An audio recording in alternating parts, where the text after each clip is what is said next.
Hello everybody, welcome back to our channel Spoken English Classes. In today's session, we are going to learn about the daily use English sentences. Let's get started. See the first one. ఇప్పటికే చాలా ఆలస్యమైంది. ఇంకా తయారవకపోతే మనం సమయానికి చేరుకోలేం. అందరూ మన కోసం ఎదురు చూడాల్సి వస్తుంది. ఇప్పటికే చాలా ఆలస్యమైంది. ఇంకా తయారవకపోతే మనం సమయానికి చేరుకోలేం. అందరూ మన కోసం ఎదురు చూడాల్సి వస్తుంది. ఈ విధంగా మనం డైలీ మాట్లాడుతూ ఉంటాం కదా. ఈ సెంటెన్స్ ని ఇంగ్లీష్ లో ఎలా చెప్పాలి అనేది ఇప్పుడు చూద్దాం. See here, it is already getting very late. If you don't get ready now, we won't reach on time and everyone will end up waiting for us. It is already getting very late. If you don't get ready now, we won't reach on time and everyone will end up waiting for us. See one more time. ఇప్పటికే చాలా ఆలస్యమైంది. It is already getting very late. ఇంకా తయారవకపోతే మనం సమయానికి చేరుకోలేం. If you don't get ready now, we won't reach on time. అందరూ మన కోసం ఎదురు చూడాల్సి వస్తుంది. And everyone will end up waiting for us. See the next one. ఏ పని అయినా మొదట్లో కష్టంగానే అనిపిస్తుంది, కానీ ప్రతిరోజు కొంచెం కొంచెంగా చేస్తే అది అలవాటైపోయి చాలా సులభంగా అనిపిస్తుంది. ఏ పనైనా మొదట్లో కష్టంగానే అనిపిస్తుంది, కానీ ప్రతిరోజు కొంచెం కొంచెంగా చేస్తే అది అలవాటైపోయి చాలా సులభంగా అనిపిస్తుంది.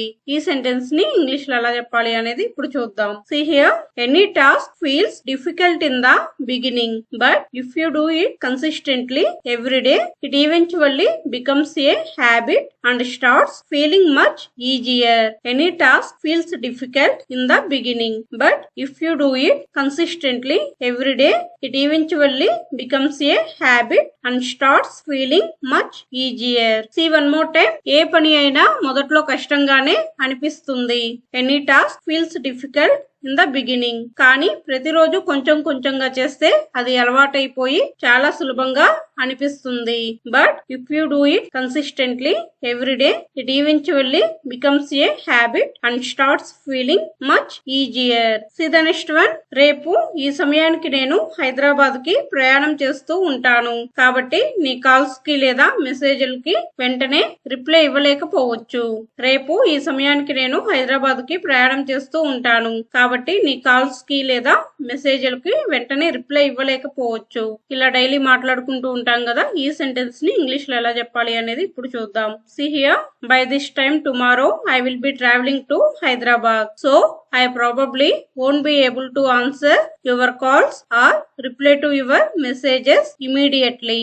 By this time tomorrow I will be traveling to Hyderabad, so I probably won't be able to answer your calls or reply to your messages immediately. See one more time. రేపు ఈ సమయానికి నేను హైదరాబాద్ కి ప్రయాణం చేస్తూ ఉంటాను.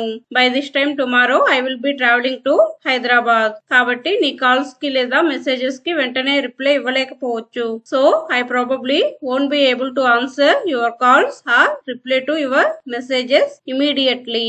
That's it for today. If you like the video, please like, share and subscribe to my channel. Thank you.